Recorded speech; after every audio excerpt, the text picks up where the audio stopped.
Hello, I'm Laura Donnelly, and I am happy to welcome you to the Healing Path. We are here today to talk to my new friend, Lucy Smith. She's an artist, and she's going to share some really fun stuff with us. But first, the Healing Path. I like to look at the world and think that we're all on a healing journey. I teach a healing process called body-brain balance through my business, Dancing with Ease. And I have created the Healing Path to bring to this open, knowledgeable forum, different healing paths, different modalities, and different people working in different areas of the field of healing. Most of the people I bring on here are people who have in common with me an idea or understanding that all healing begins with self-healing. And when we address the imbalances in our system, the things that we want to heal in ourselves, and start to work on those, we are able to be more present and more alive in the world and more present with the people we care about. And in that way, we begin to share that energy of healing in a kind of rippling effect out into the world. And so everybody doesn't resonate with the same people, with the same modalities, but the universal process is healing. And so today I'm really, really happy to introduce you to Lucy Smith. I'll bring her on camera and she will start to tell you about her process of healing through art. Hey, Hi. Lucy. Hi. How are you? I'm great. I'm so glad you could be here today. Yeah, thanks for having me. There, you can see my picture back there, my art. It changes. If I shake it, the panels shift inside, and so then the picture changes depending on how well I shake it. That's cool. So it's like a snow globe. So why don't you tell people a little bit about you, your history, your love of art? Okay. Yeah. So I am currently 30 years old and I live in LA, California, Los Angeles, and I have been drawing since I could hold a pen or a crayon.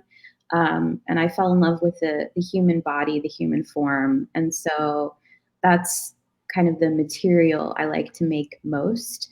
But I also like to do abstract stuff, and I am into teaching art as well. I have a lot of experience teaching art to literally people of all ages, from 3 years old to 70.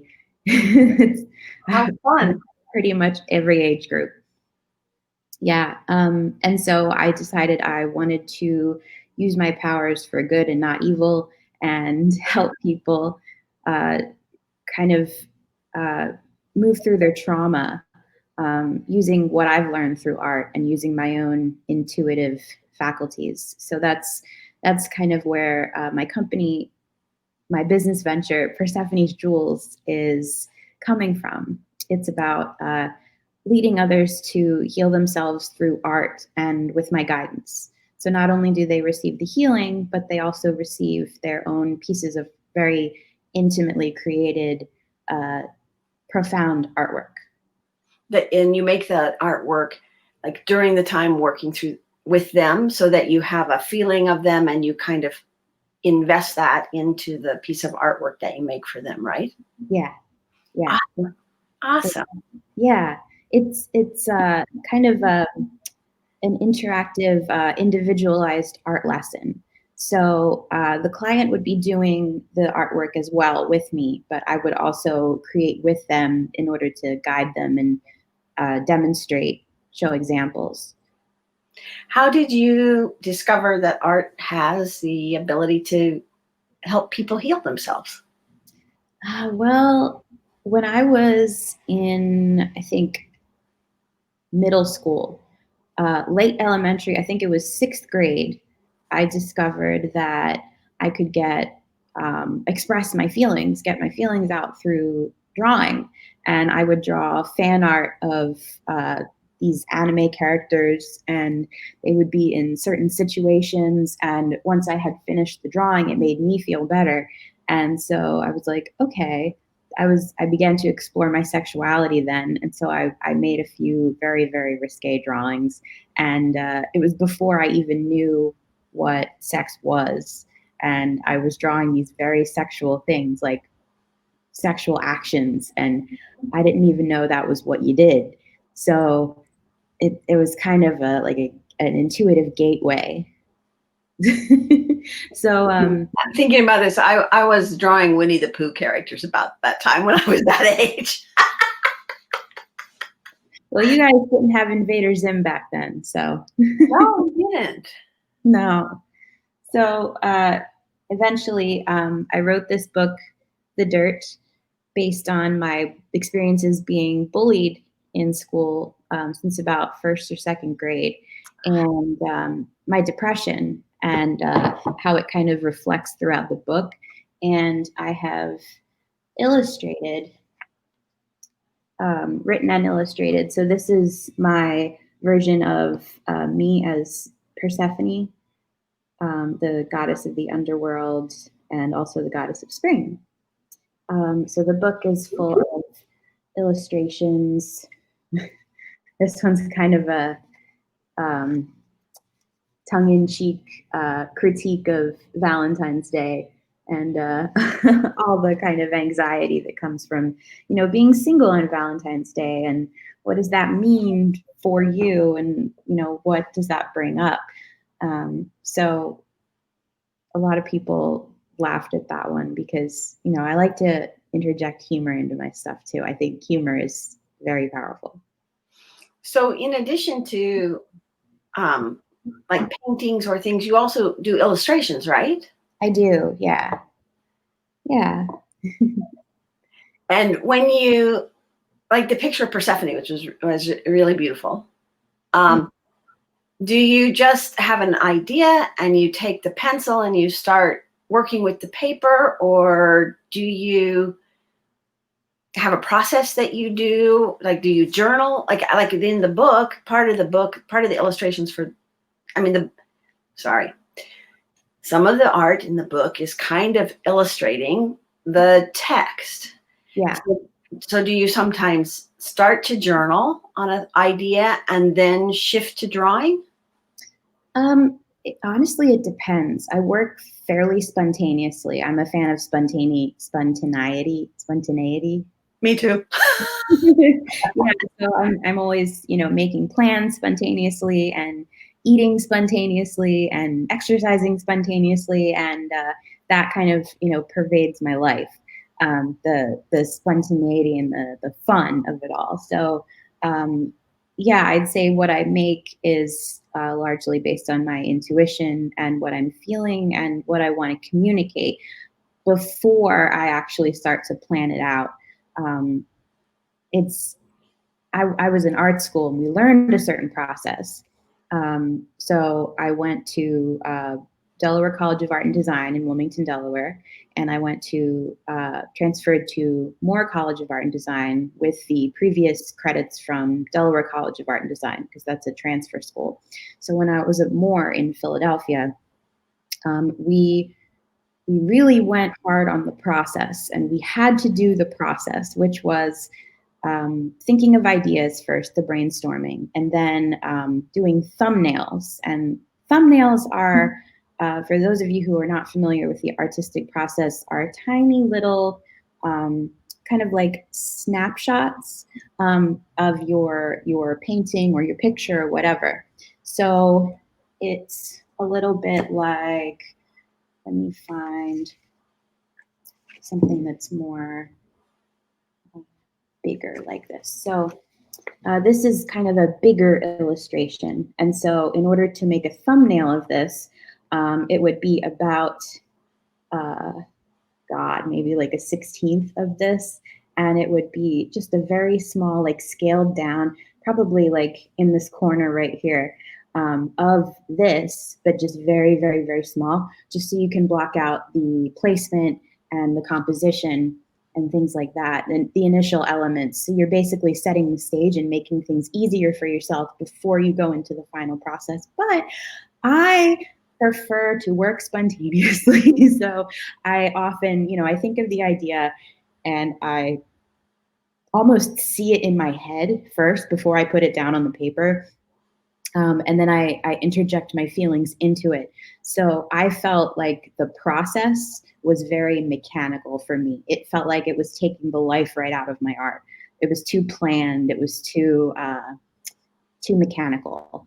And so nowadays, like I understand the importance of that, and I will still make thumbnails from time to time just to figure out composition if I'm doing a more of a complex illustration. But if it's something that's uh, propelled by my feelings or like a personal work that I want to get out, oftentimes I'll just start painting or start drawing and then see what comes out of that. How do you pick the medium? Whether it's, oil or watercolor or charcoal or pen and ink or pencil, all of these have different, qualities. Yeah, they do. It's a combination of what I feel like doing at the time and what's available to me slash what's convenient. So I would say 80% of the time I'm working with pen, just ballpoint pen, straight pen, um, because it allows me to create ideas more succinctly, and I'm not worried about making perfect lines or doing things perfectly. And I'm just more concerned with the shapes and the emotion of it. Um, so yeah, again, it's a very spontaneous thing. But sometimes I'll just, wake up and I'll be like, I need to watercolor. Like I don't know why. I just need to watercolor. Like I just need to go through the motion of, wetting the brush, wetting the page, picking up the paint, and just kind of like acting kind of spontaneously. Um, and that's kind of what I did with one of my workshops where I made this painting. Oh, And beautiful. it's a painting. I say painting, but it's glitter pens. Um, so basically, I put them on the canvas and I took a tissue and I blotted them. And so that made this kind of watercolor effect. And I went back with, various colors and just kind of made sure I could blend them all together. And the idea behind this one was to show the different chakras that I felt most aligned with. And as you can see, there's a lot of red and purple in here and a fair amount of green. There's a little blue, a little orange, and pink sprinkled throughout. It's And really beautiful. Now, what did you say these were? Some kind of pen? yeah, it's a glitter pen. And Oh, nifty. yeah, they're very messy and kind of unpredictable, like me. And they kind of require a little bit of concentration and discipline when you're working with them because you have to squeeze the ink to get it into the nib. And if you're not careful, you'll drip all over the place. Yeah. Yeah. Well, so I love this. So this sounds like if somebody wants to work with you, that you can help them find the medium that is best for this adventure that they're gonna, this place on the path, this thing they want to look at, uncover. Yeah. The thing they want to explore. I'm thinking now, I wonder how these glitter pens would work. Do you remember those drawings you used to do as a kid where you would put all the color on the paper and then you would color over it with a black crayon and then scratch off the Yeah. so that it would come through? And I'm thinking, wow, if you had that glitter pen under there, would that be cool? That would be amazing. I know they make metallic ones that are like that. So you scratch and it's like a metallic rainbow underneath. But I was addicted to those when I was little. They were so much fun. So what if somebody says, I can't draw a stick. figure. I can't draw a stick figure. How on earth could I use art to be healing for me? How would you? Because I personally think art, that everybody has some art inside themselves, and that maybe they haven't had an opportunity to bring it out. But I also know people say, well, I tried this and my teacher laughed at me, or they said I should, go take band or something, just don't ever take art class again or something, whatever. Yeah. And so how would you help somebody with that? Yeah, it's very discouraging to hear that as a child, to say, oh, well, you want to, like, it's the teacher's version of don't quit your day job. Yeah. If you're a kid, like, you kind of get the hang of like what you're good at naturally, and the things you have to try extra hard to be good at, and the things you try extra hard and then you're just not good at. So, but in response to the stick figure thing, I would teach them how to draw a stick figure. That's the first thing, because a lot of people think they can't do something, but the reality is that they can. And a lot of the times they tell themselves a story that's like, well, I can't do this because it won't turn out the way I want it to, or it's not good enough, or it doesn't look like this fantastic, amazing artist, and therefore no one will like it and no one will appreciate it. And it's just not true. It's just not true. So I'm going to guide people through that. I think that's important. Yeah, I think it's really important. And I also think it's really awesome that you have various media that you explore within in the frame of art, making art. And it's interesting, whenever I talk to people for this series, I end up remembering things I had forgotten about myself, which is ridiculous. But one time I was at a workshop, and for some reason I took some clay, just some regular gray modeling clay. And I was at the workshop, and I was listening to everything and doing everything, and I was just modeling. And all of a sudden, by the end of the workshop, about 2 hours, 2.5 hours, I had a picture of my own face, which I hadn't even been really looking at it. I had just been moving stuff around, and that was the beginning of a whole process. And I ended up making 7 that are kind of like masks, facial, different expressions, different energies. And I wasn't even thinking about it, but I just started. And sometimes I think, I'm sure, like the illustrations in your book, you probably just started and then suddenly you had several, and then they all seem to want to fit together. And then you got the idea, oh, maybe there's a book here.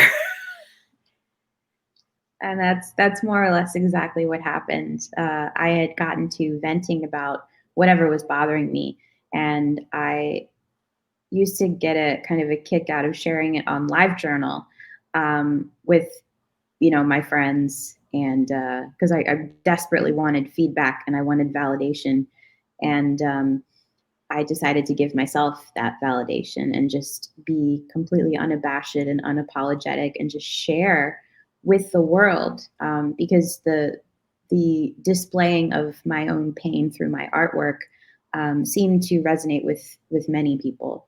And I've had many people who have read The Dirt, and they're like, I wish I had had this as a resource when I was your age or younger, when I was growing up.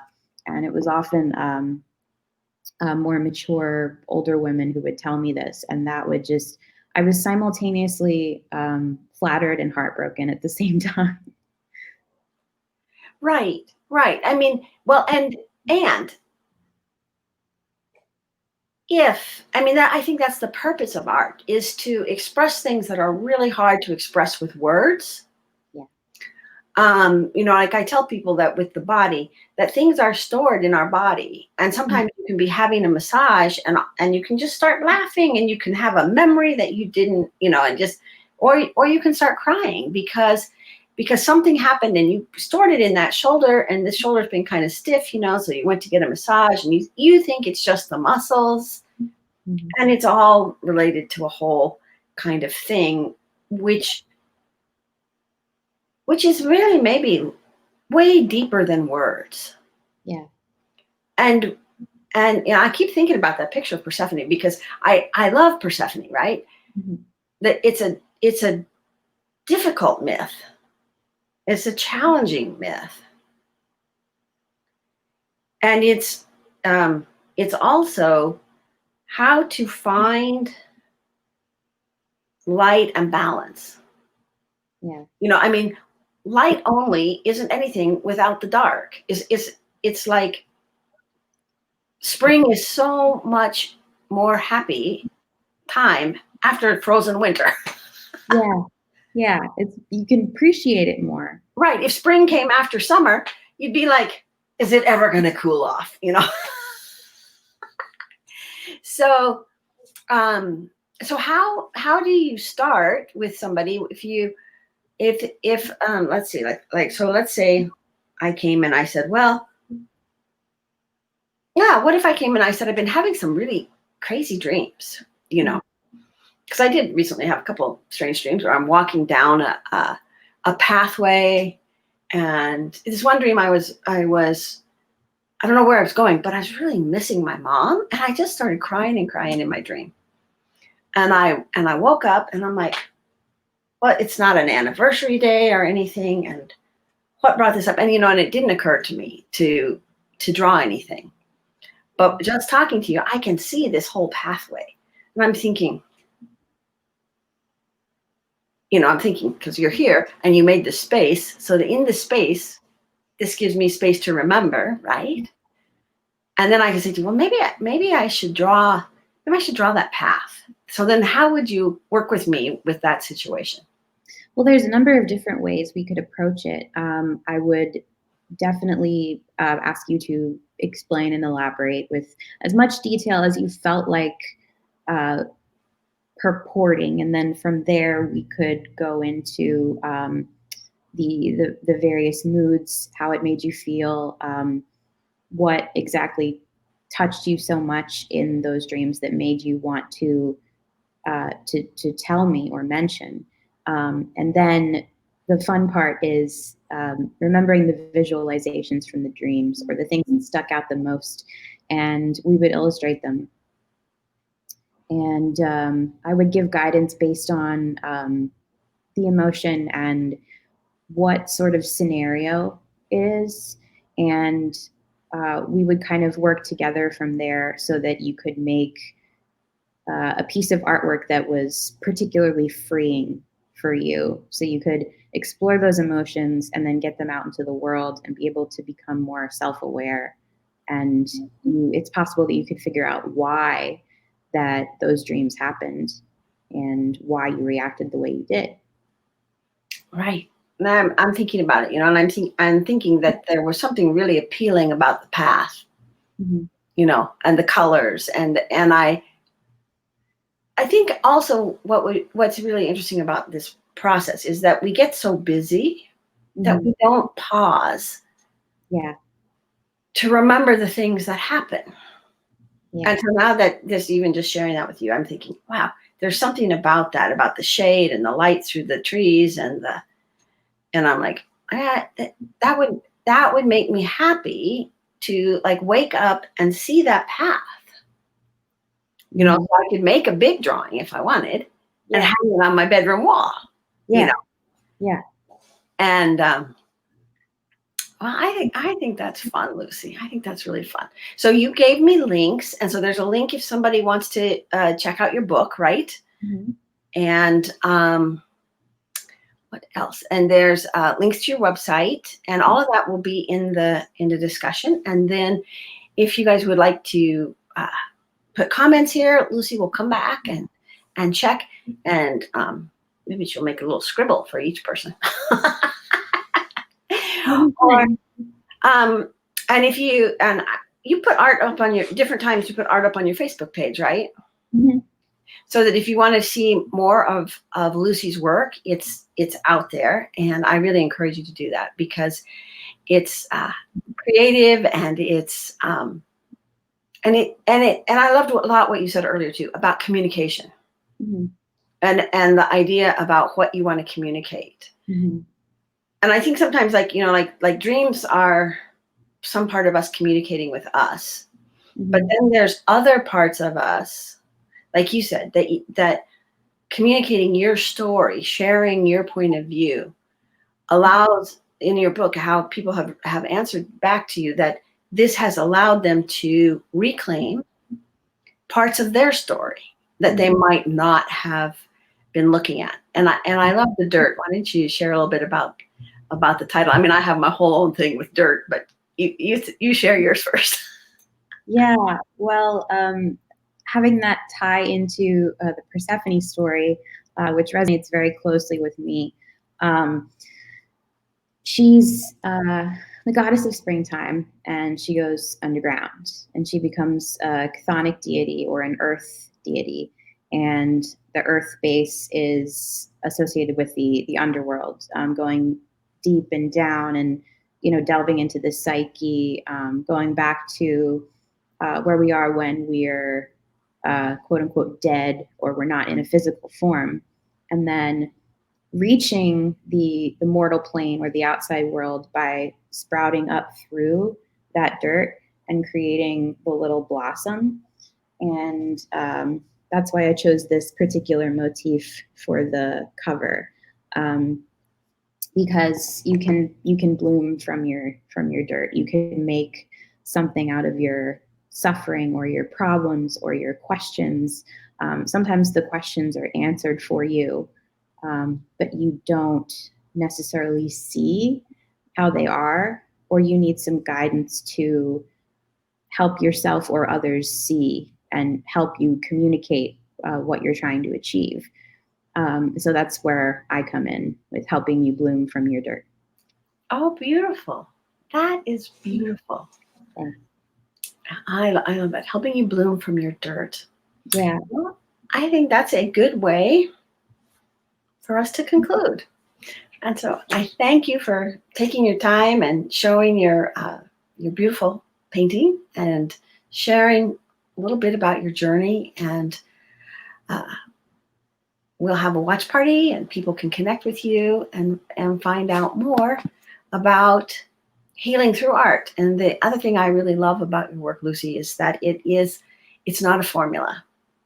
It's Mm. not a square box process. It's a living, breathing, creative thing that matches the person that you work with. Yeah.